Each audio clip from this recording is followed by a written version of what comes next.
Ladies and gentlemen, welcome Lauren King. Lauren, I will get you a water now. Thank That's you. good. All right, let me get this all set up here. Cool. Alrighty. Almost good. Thank you so much. The jet lag is definitely here and settled, so I apologize if my brain goes off into a different dimension here and there. But hopefully we'll end it with a bang. It's honestly really hard to follow all the rest of you, by the way. Like, these were amazing presentations. I can't believe I have to end the day, honestly. Been really enjoying my time here. Thank you guys so much. Cool. Well, with that, hi, everyone. I'm Lauren King. I'm a programmer based out of Los Angeles, and my business operates under the name Little Lightning Strikes, which is like the longest URL ever, but the name means a lot to me, so I'm not going to change it. My focus is in lighting, obviously, but you can find me dabbling in video sometimes as well. This is my first time here at the Ayrton headquarters, too, so I'm really excited to be here. Thank you. Seeing a lot of familiar faces and meeting a lot of new people, too, so it means a lot to me. Thanks for having me here. I have spoken at panels before about the tech side of the industry, but today I'd like to try my hand at talking about some other things as well. I will get to talking about concerts and what I do, but I also want to take probably the latter half of the presentation to talk about mental health, self-preservation, resources for industry people, along with a lot of my own humbling experiences and lessons from my career so far. I was given the honor to, the opportunity to talk at LDI last year with Women in Lighting that had a panel with an amazing audience full of like women from all over, like with stages in their career. So I was a little unsure about what the demographic today was going to be like as far as experience goes, but I'm really excited to say that there's people ranging from like students to people that have been in the industry for decades. So I hope that whatever I say resonates with some of you, if not, hopefully all of you. And also, fair warning, I made a note to put in here, there will be memes in here, because that's just how I roll. It'll also hopefully keep me awake, so. So for some context, I have been in this industry professionally for about 10 years now, which I know to some people in this audience might not feel like a long time comparatively, and you're totally right. I share that, though, because I am thankful for how much experience I've gained in such a short amount of time, and I'm also so glad that the early stages of my career are still very fresh in my mind. I hope to never lose sight of what it felt like to make those first big steps, those first big mistakes, and those first big connections. I like using the familiarity of these first years as a tool, rather than seeing them as scars I look at and judge myself for. It took a lot of time to redefine those memories into positive ones, but I got there eventually. All right, moving on.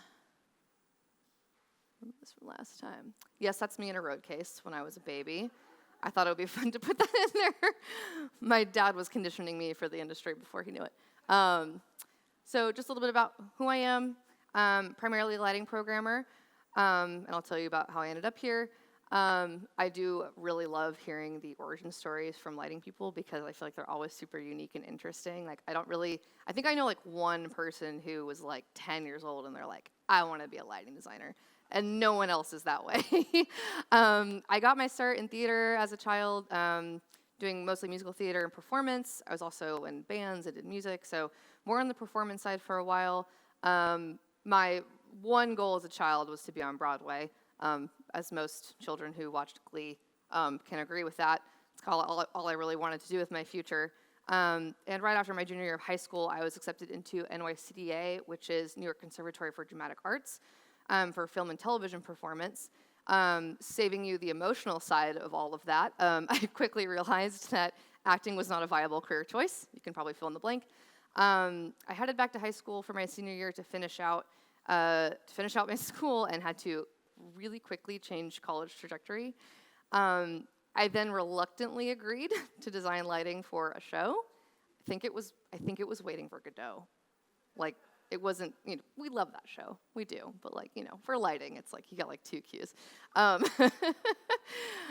thought that designing lighting was really boring, and I didn't actually want to do it. But again, I agreed just to get my mind off of things. But I ended up finding a new love. Lighting quickly became the outlet for me to combine my love for technology with my love for art. So I quickly learned as much as I could in a few short months. I applied to CalArts in the BFA lighting design program, and somehow Ann Militello thought it was a good idea to accept me. But thank you, I really appreciate that. That worked out really well. Hi. So I moved to Los Angeles to begin schooling, and I've been there ever since. That obviously brings me to a place in school where I really had not known a damn thing about lighting. I barely knew how to focus as source for, but I was really passionate and I was ready to get out there. So I definitely felt like when I entered college, especially CalArts, which is a place where they really accept and treasure students and people who are just really devoted to their art. And I was so newly devoted that I definitely felt like a black sheep for a while. But during my time there, I met a man named Arnold Cerami, who some of you may know. He's an incredibly talented and kind lighting designer and programmer. He's still my really, really good friend and my boss. He invited me to shadow him on some shows that my little theatrical heart could never have imagined seeing. They're very insane to me. I'll get to those in a second. This is my first introduction to esports. So esports is actually how I got involved in lighting programming specifically. Esports meaning competitive gaming, although 10 years later, now I realize a lot of people know what that is, but back in the day, you had to like awkwardly explain what esports was to people. People didn't understand how playing video game was a sport, but they make more money than we do, so I can't really complain. So I ended up working with him at the Riot Games Arena in LA for the last couple years of my schooling, and then he eventually invited me out to Europe for the League of Legends World Championships. I had no idea what I was doing, absolutely no idea. I was super terrified, but he was the best mentor and asked of me only what he knew that I could lend, which I want to table that idea for a later conversation. I thought that those were incredibly smart politics that I wish I could see more of when inexperienced people get offered high-profile work, especially the first time. And it was also the first time I ever got to visit France, so happy to be back. After college, through some series of funny events, I ended up working in concerts, touring as a lighting director, and then onto programmer and designer. So long story long, started in theater, worked my way into esports, and then found my way, quite literally the week I graduated college, into working in concerts. So I will get to those in a moment. Fast forward 10 years though, I'm still programming concerts and tours, but I'm also enjoying being back at home a little bit more. I joke that touring in your 20s makes every year feel like 10 years, so my knees are just, they're already shot, or we're not gonna talk about it. So I always joke, I'm like, I'm enjoying my retirement where I work at my studios in LA now. And in addition to that, I also work with ACT as a freelance MA3 trainer. So if you're a company or you ever want an MA3 lesson, you can always email them and request me if you want. I think I have some pretty fun classes. Cool, so we'll just get through some of the shows that I've done in my career first.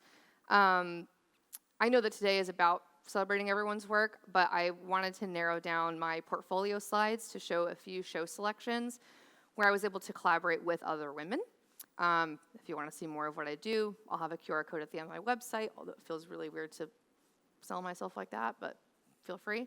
I also hope that you use it to stay in touch. So on the left, this was truly my very first job, which, again, can you imagine being 20 years old and then showing, with like barely any experience and showing up to that? I was petrified, but very, very thankful for the opportunity. Really, I still had no idea what I was doing after those 6 weeks were up, but I definitely was exposed to a lot of new lingo, just new verbiage, new logistics, new politics, new everything. So it was a really, really good introduction. I'm very, very grateful for Arnold for that. Oh, and obviously, Kat West was working on it, which is really why I wanted to talk about it. She needs no introduction. She's an incredible person and a badass programmer. I was very thankful to work under her for that. On the right is a festival called Girl School. I worked 2 of these festivals in my beginning years, where honestly, like, I use these as an excuse to still learn how to program effects in MA2. The festivals are both in LA and featured bands that were made up primarily of women or non-binary musicians. I worked alongside Kirsten Hovland and Daphne Muir on these shows, who were and still are amazing at fostering a comfortable and supportive work environment, and I was especially grateful for that at this point in my career. Oh, now the photo shows up.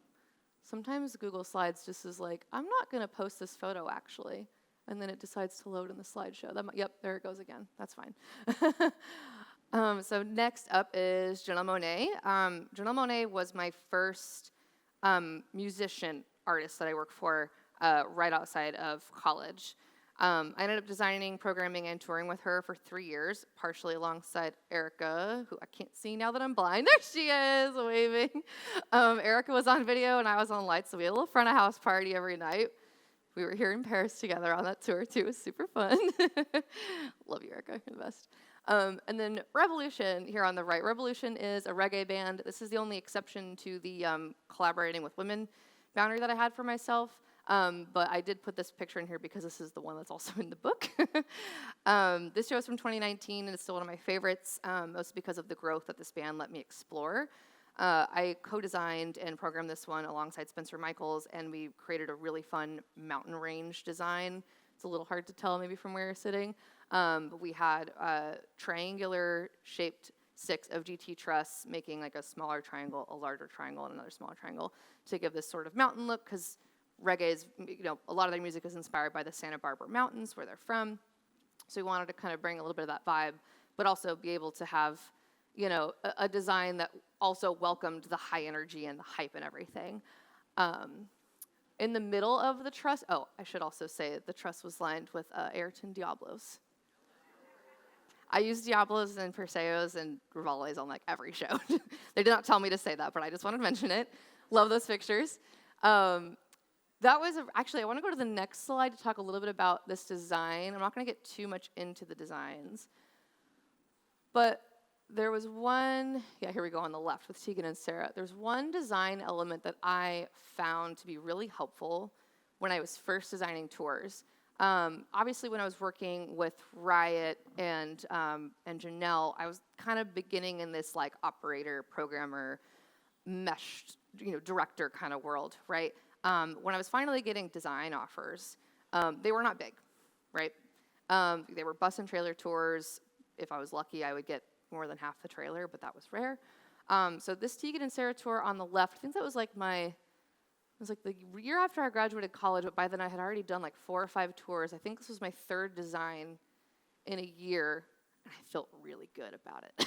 I was very excited about it at the time, because I was trying to hone in, not necessarily a style, and I don't think I have a style, I never have, but I was trying to hone in ideas of how can I work with less lighting but still paint with light. And so I kind of, not that this is original by any means, I suppose, but came up with this idea of having appliques, so all those fabric pieces that you see, actually sewn onto pieces of black scrim. So I could just light those images and also have a star drop behind, which I probably should have put the image in with the star drop in it, with the star drop on, and it would actually give the illusion that those images were floating. And the reason we picked these images and why they're all a little bit askew is because this was Tegan and Sarah's anniversary tour for their Con album from 2007, which I remember when that album came out, and I loved it. So when I got the opportunity to design for the anniversary tour, I was super stoked. But the cover of the album and the album book is just based off of the idea of a book, right? Just reading a book. But because it had been 10 years since the album had passed, I had the idea of taking the book, the images from the book, and making them look a little bit more torn and worn and askew, just to show that they had aged. We did a lot of theater. We played a lot of theaters on this tour. It's mostly a theater tour, which really helped to my advantage because I was able to put these on line sets, and actually halfway through the show, when we were done playing the full Con album, we could just fly those images out and then just have a backdrop of a star drop and kind of to change up the way that the scenery looked for the show. So I think all in all, I only had maybe 12 fixtures on the ground, 12 movers, I should say, on the ground, 4 wash lights, some uplights, and I had some lights skirting their riser in the middle. They're both really short, so they like to be elevated, so we always had a riser on every tour. And their counterparts are like over 6 feet tall, so we needed to get them a little higher. But yeah, so ultimately I made all that fit in, I think, less than half a trailer, which really worked out well. But I was really stoked on that idea and trying to basically extend the light rather than relying on the beams or, the gobos on the floor, or just, seeing the source of the light as the design, right?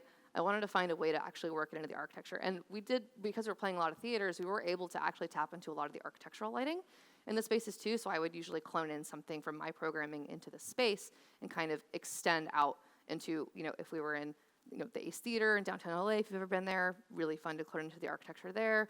Or we played a few cathedrals as well. Ultimately, and it was also an acoustic tour, so it kind of, well, I should say partially acoustic. There's no drum kit, so it sounded more acoustic without the percussion. But it kind of allowed for that more like environmentally, architecturally friendly space, I should say. But that kind of brings me, I wanted to just go back to the Revolution slide. It's kind of hard to tell, but in the GT truss, if we kind of just pretend here that we can see, well, it's hard to move my mouse in a way that makes sense when I'm looking at the screen.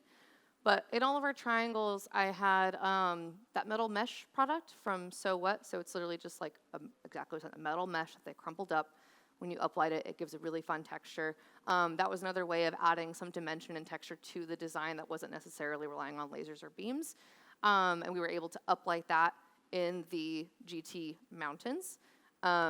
Just to provide a little extra texture, along with the same idea of the applique on the scrim. We had the big R, the Revolution logo R, in the center in front of the metal mesh. So a little bit of depth there. It also looked really good against red rocks, but I think most shows just end up looking cool there because the venue itself lends that. Cool. Where's my cursor? There you are. So moving on to Sophie Tucker. Whoop, did not mean to do that, sorry. To Sophie Tucker. Not only am I a huge Sophie Tucker fan, but I'm a huge fan of Sarah Landau and Deborah Johnson, who handled the creative on the specific tour from a couple years ago. This was their Wet Tennis Tour, which is an acronym for something I already forgot. Sarah designed it, and Deborah helped create some of the content and provided art direction for the tour. And I ended up programming all the lighting in the MIDI for the show. Super fun. On the left, we have Sylvan Esso, which is a duo I was also super honored to work with last year. I forget who it was. I think it was the Cynthia, you might have said, Rob Sinclair in your slide. I can't remember. But yeah, Meg Sinclair, his wife, designed this show with Sylvan Esso. And I kind of stepped in as the assistant designer and co-programmed that show with her, which is super, super blast.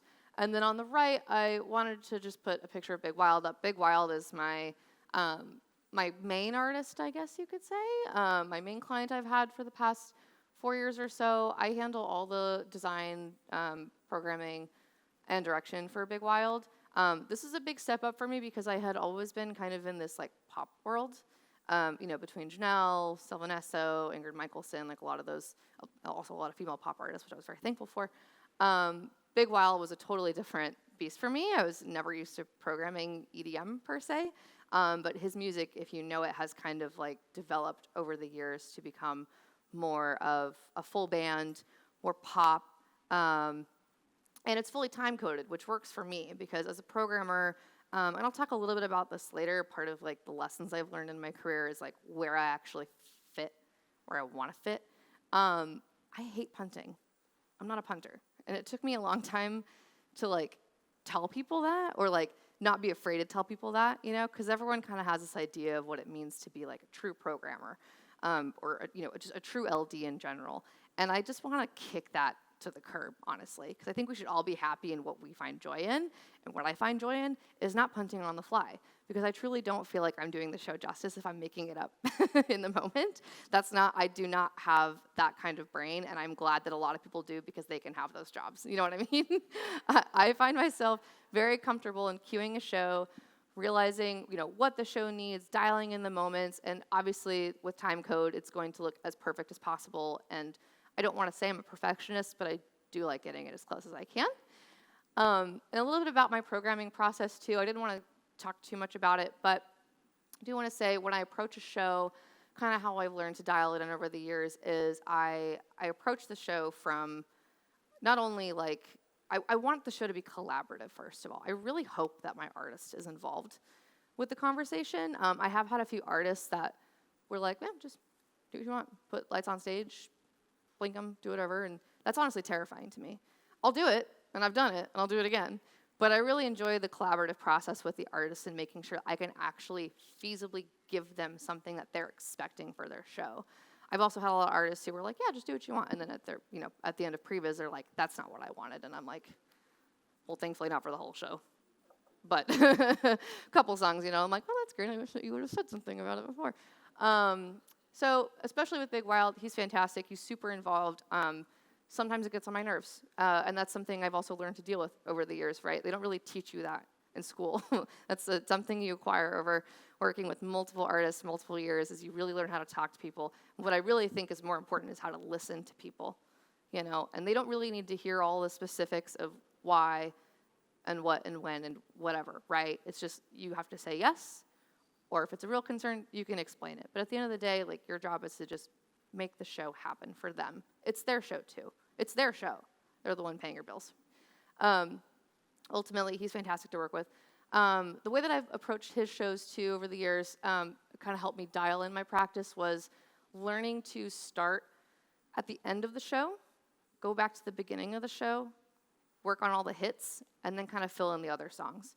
Because the audience is really going to remember the end of the show and the beginning of the show. They're really going to remember those moments, right? The first thing they see, it's really, really exciting.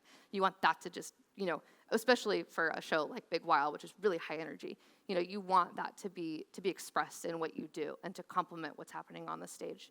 The end of the show, obviously people are going to be humming whatever the last song was until they leave and get into their car, or maybe when they go home, right? So you want to just express that with your lighting.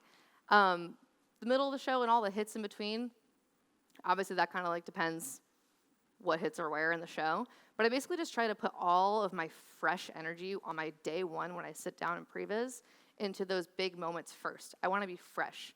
I want to be, and I genuinely mean fresh, not just creatively fresh, but like, you're more awake at the beginning of previs week as you are at the end of the previs week when you're really tired.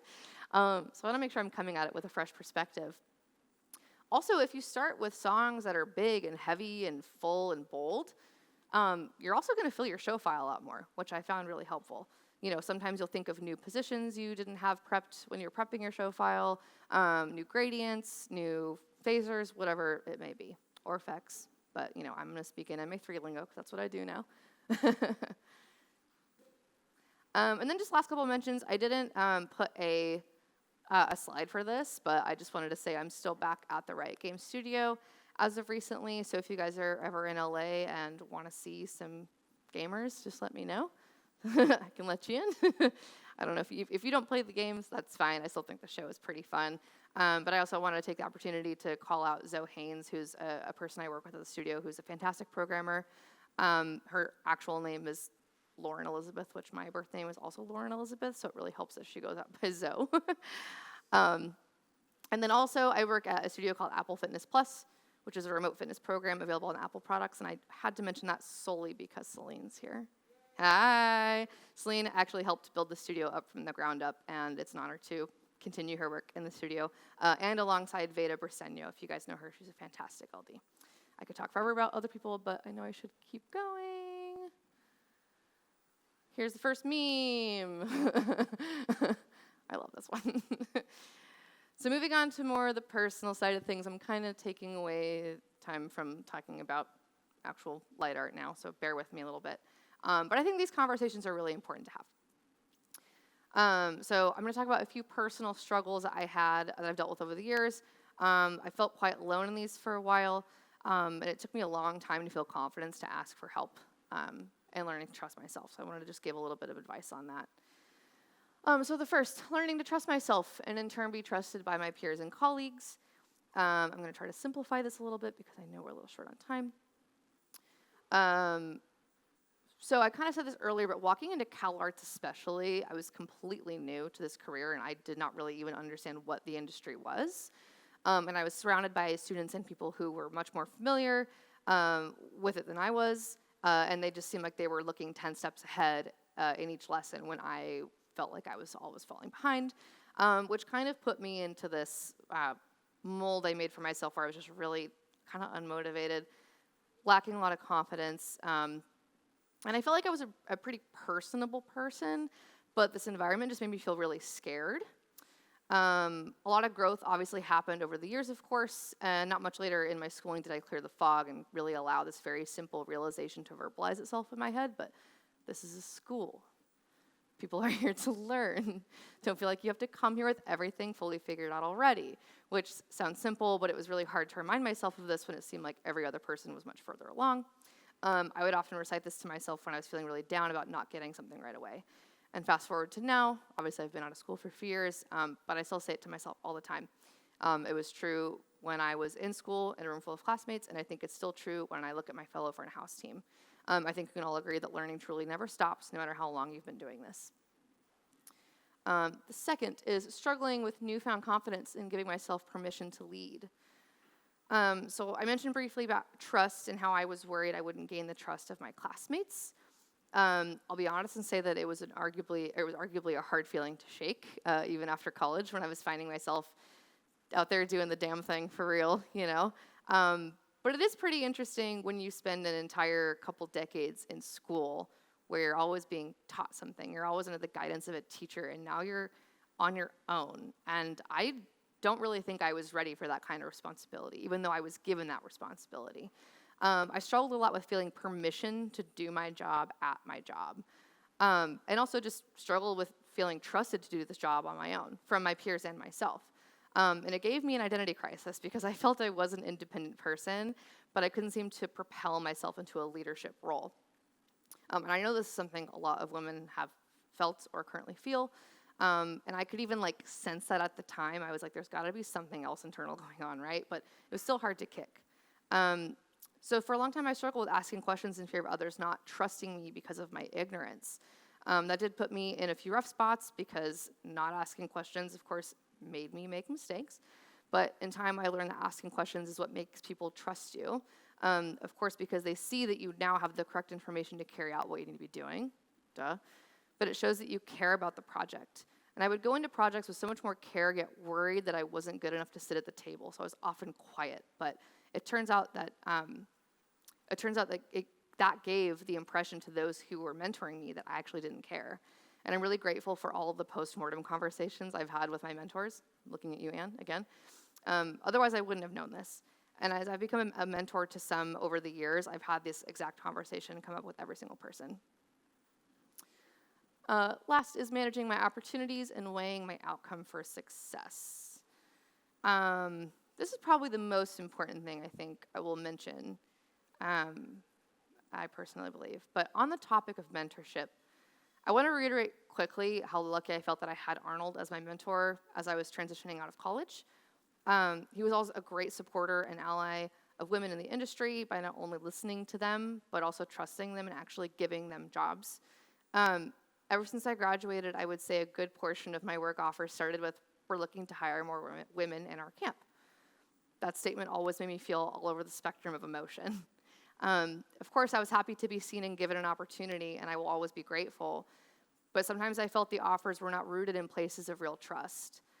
And without Arnold's guidance, I don't think I would have been able to distinguish which shows I was actually capable of successfully taking on. And Erica and Tiffany and I were actually talking about this last night at dinner. And Tiffany explained this in a really digestible way that I'm totally going to steal from her, so thank you. Sorry, I give you all the credit for this. You just said it way better than I was originally going to in my slideshow.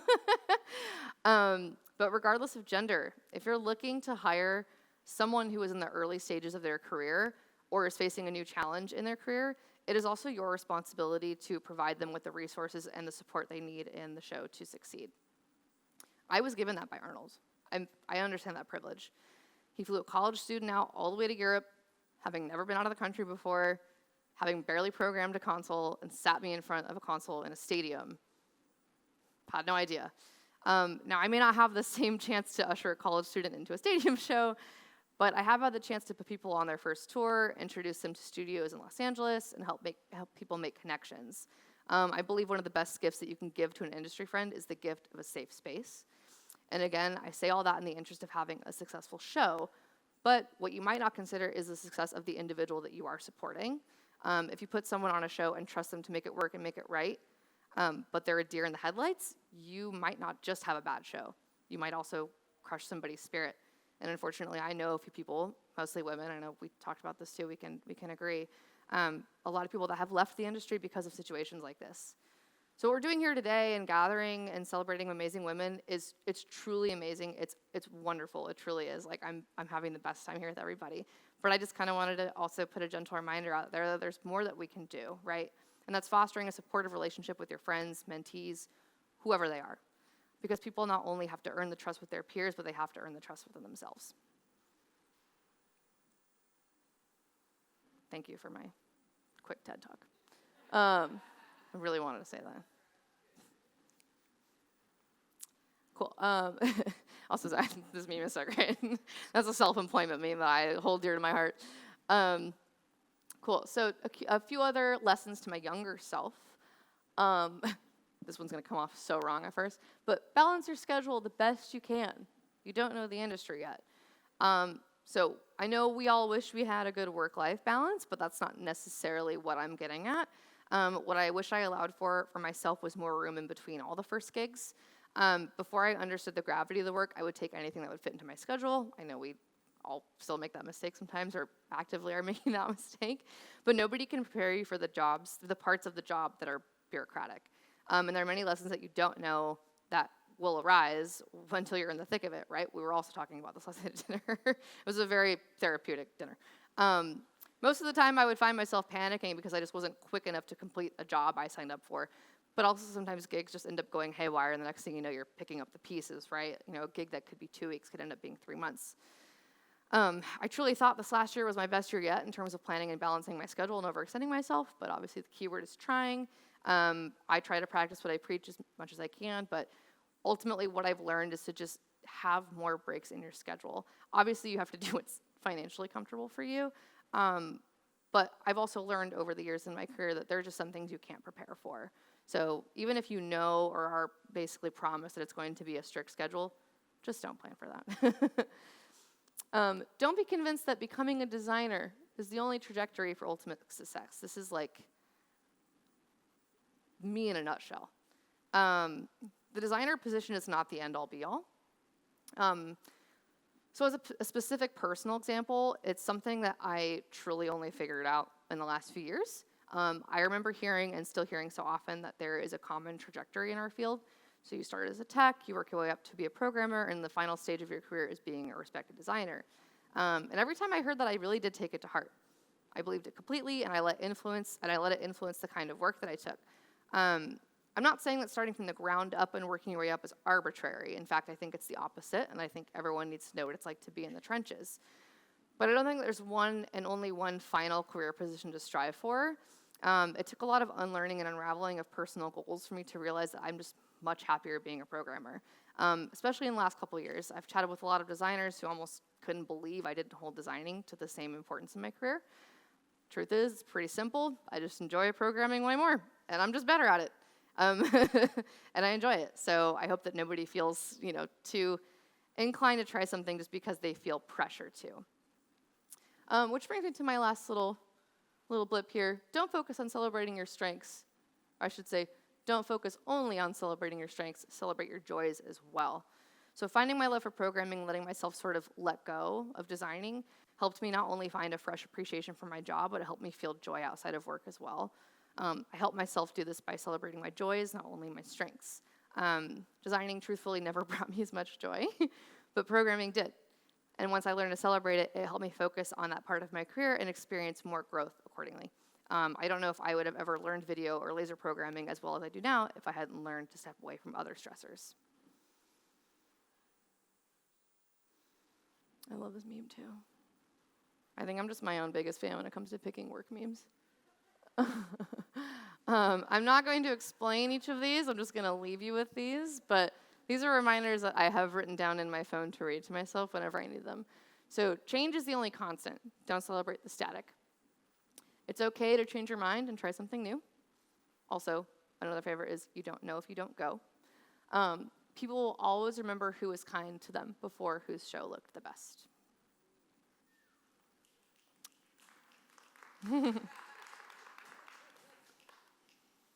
And I'm not going to go into a TED Talk about that one. That's showbiz, baby.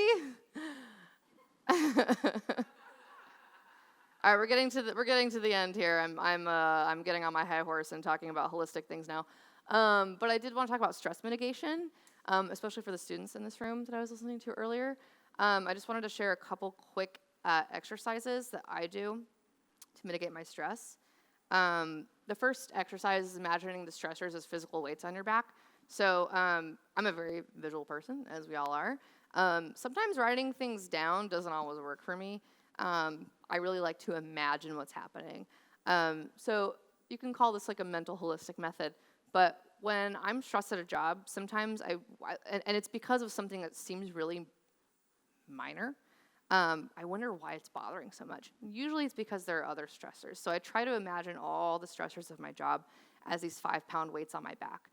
So a job, or a situation at a job that might only feel like a 5-pound weight could actually be adding on to other 5-pound weights. And those 5-pound weights could be something as simple as like, you forgot to eat lunch, or you didn't drink enough water, or you didn't get enough rest, right? Those things can be very simple. And so it's hard when you're already in a heightened sense of stress, or heightened state of stress, I should say, trying to reel yourself back in to actually tackle an issue. So I like to then try to visualize what's actually weighing me down, and can I take this 20 pounds and make it 5 again? Another exercise I like to do is just ask yourself how long the issue will truly matter. And I like to use this example because it just, I don't know if it'll make you laugh, but it makes me laugh. The first time I ever worked as a stagehand, I pulled apart a labeled tape loom on a tour's ground package, and I got so yelled at. Little 18-year-old Lauren I was in the back I'm never gonna work in this industry again. Like, my career's over because I took the tape off. You know what I mean? Of course, whatever. But in that moment, I actually did take in that exercise. Will this matter a week from now? But then I also stepped back again, and I was like, will this matter in 5 minutes? No, it's actually not going to matter in 5 minutes, right? So sometimes that kind of helps you just progress through those emotions a little bit more quickly and work through it.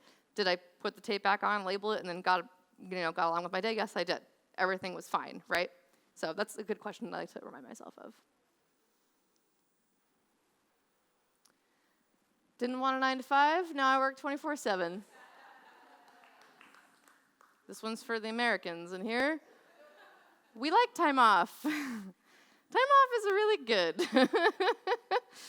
I don't know why I wrote a whole page about this. It's I don't really need to preach, but I'm going to just hone this in a little bit. Really, all I want to just remind people is that creative people truly need time to rest. And I have felt this so heavily in the last couple years, mostly as I've been trying to kind of dial in what I really want to do, which I've said a million times. I enjoy programming. I really enjoy being at home. I used to tour all the time. I'm enjoying not taking those jobs anymore because it provides me with a better lifestyle, honestly. And after kind of stepping away from those things that added too much stress to my life, this is going to sound like a shocker, but I felt more rested, you guys. I felt great. And I worked on 3 concerts this year, which is kind of crazy. I worked really hard on these shows, but I only worked on 3 shows, which is a lot less than I usually do. And I think those were the 3 of the best shows I've ever done in my life, because I actually took time to rest my brain in between all the other chaos, right? So I don't know. I don't have a brain that can take that stress 24/7 anymore, and I'm okay with that. I'm okay with recognizing that. So I just want to remind yourself, if you ever find yourself in that situation, take a step back, evaluate, right? I'll also hold back from getting into this, but rest can also make you step back and think about what you want and don't want out of your career, which is basically what I just said. Just tried a lot of different things, and I found out what I'm happy doing right now, and I can also choose to change that in the future. But also, I'm a business owner, so I work 24/7, but it's okay. I am really, really, really big on talking about physical health and physical tools to just kind of supplement the lifestyle of an industry person. So I'll go through these pretty quickly. But people who know me know that I'm really active. I have a lot of people tell me how inspiring my trips and outdoor adventures look, which makes me want nothing more than just pull you all along with me and go on a hike. So if you hit my QR code at the end for my email, like just email me. I got you on a hike in LA. It'll be great. I've just felt how much I've physically changed after doing it for 10 years.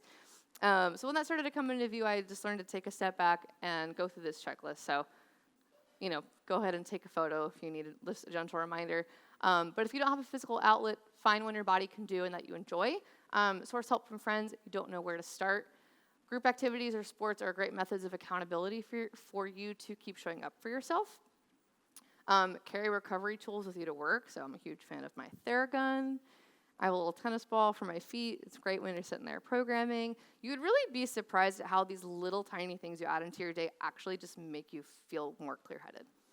Head-to-toe body scans are an easy habit to add into your daily schedule, so just kind of checking in on your body from head to toe.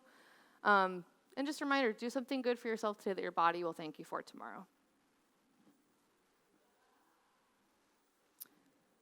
Last couple slides here. Here are some health resources that are not only just available to people living in the States. I actually am not sure about the telehealth therapy, but I know that anywhere but America has pretty good therapy practices. So you guys all may be set. Telehealth therapy has been really, really integral for me. Behind the scenes is a great charity that provides basic needs grants to entertainment technology professionals. Amanda Holden has a great Instagram, but she's an investment in financial advice page that focuses on education for women. So when I was building my business, I looked to a lot of her posts and a lot of her online courses that she has to kind of help build myself and educate myself on what it meant to actually be a business owner.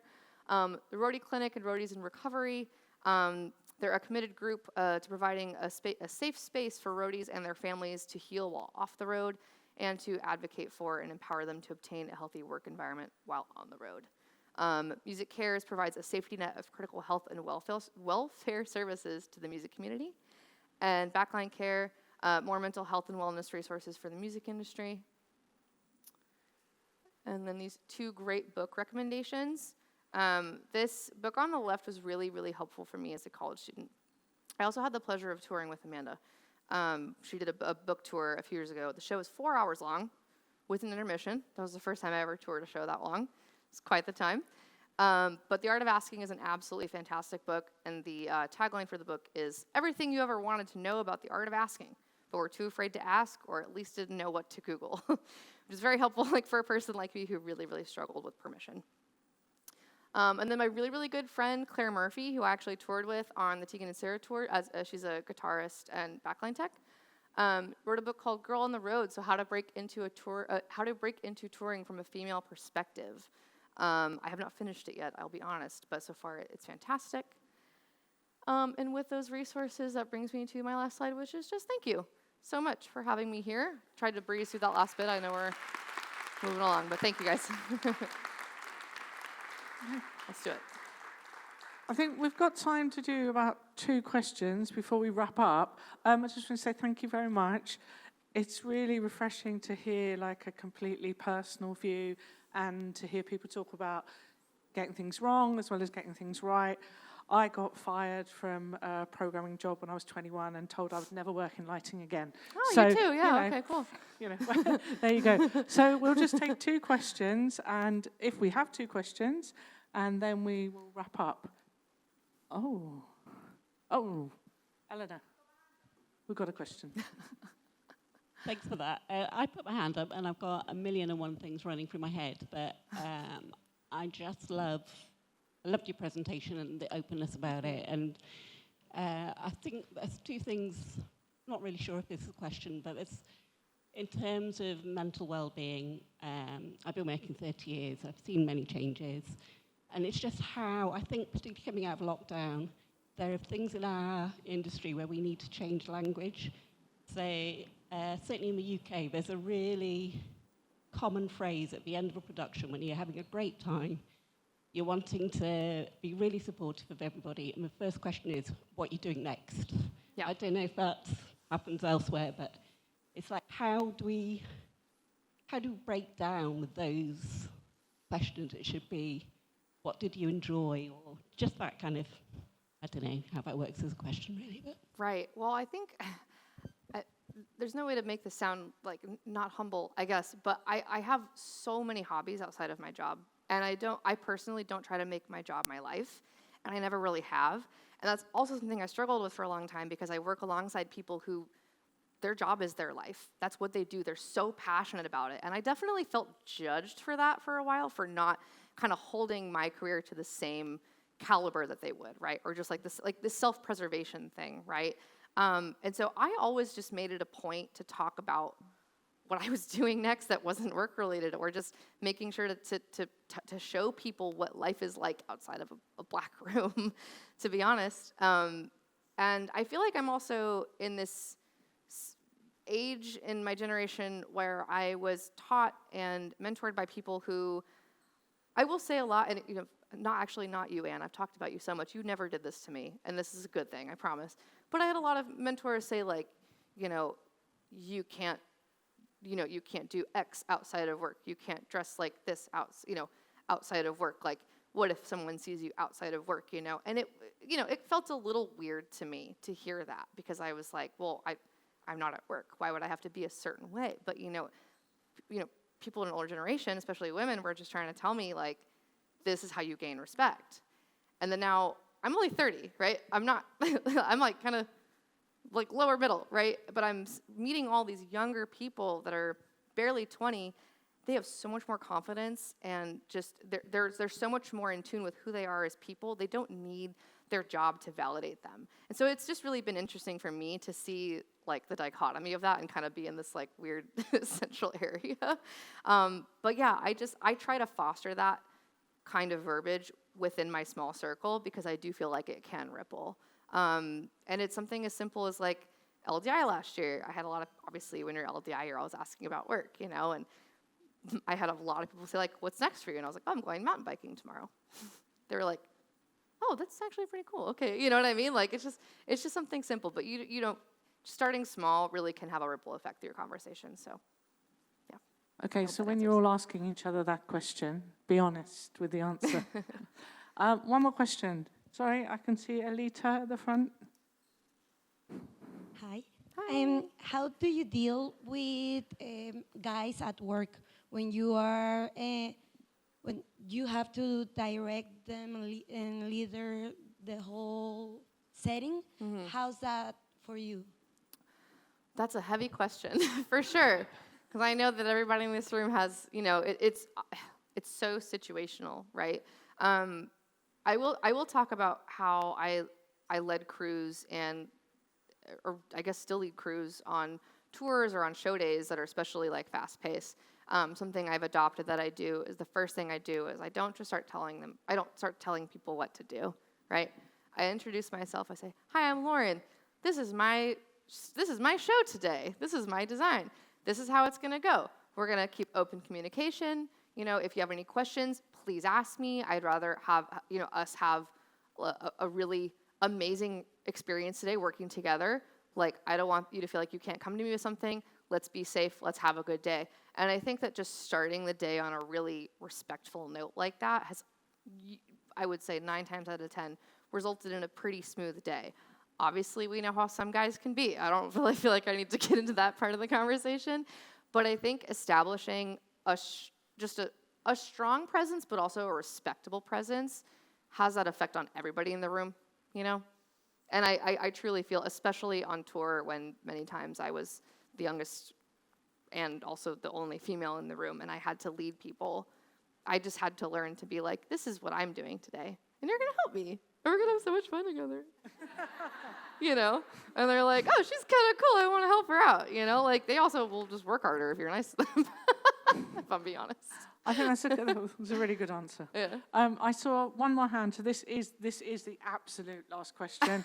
I promise. Let's hope it's working. Hi. So you mentioned briefly, and I love that you brought this up, is about setting assistants or mentees up for success and how that becomes your responsibility as a designer. Or whatever your leadership role is. Mm-hmm. I really feel passionately about this, and so I would just like to hear some of the things that you've done that you would share, if you would share that with the group. Absolutely, yeah. I feel like especially in the last couple years where I've been in more of a position to hire people and to actually make those connections, it's been a learning experience for me too. But I just took a lot of examples from how I was mentored in my first years and tried to apply that. Obviously, it does take a lot of time to choose to be a mentor, right? It takes a lot of actual time, brain power. Your mental capacity may not always be ready for that, but taking someone in and just saying at the least like, hey, this is a job I think that you're capable of doing. I know this person needs a lighting director. You haven't toured before though. Here's what I think the job, I talk to them. Here's what the job's gonna be like. Here's what you need to work on. And here's how I can help, And it could be something as simple as just getting together with them for lunch for a couple hours and just literally explaining them, in very specific detail how it's gonna go. Or even having like a point-to-point call with the person, my mentee, I guess, and the person who's actually hiring them, and just kind of bridge that gap. Because a lot of the time, they can feel ready and confident to learn something new, but they also don't fully know what to expect, right? Like, I definitely didn't. I didn't know what to expect a lot of the time. Or even know what to ask. That was a big thing, too. It's like they might come with me to lunch and only ask a couple questions, and I'm like thinking in my head, like, oh, they don't know to ask about X, Y, Z. That's kind of why I think these like point-to-point conversations are really helpful, because I can help at least bridge that gap of knowledge of what they actually need from this person and what they can actually offer, right? And I feel like that just helps kind of already foster the safe space, and just keeps communication open. Really, that's all it is at the end of the day. It's just keeping communication open. I try to really be available by text and call to those people. If people have programming questions, I'm more than happy to help if I have time. I don't think we should gatekeep anything.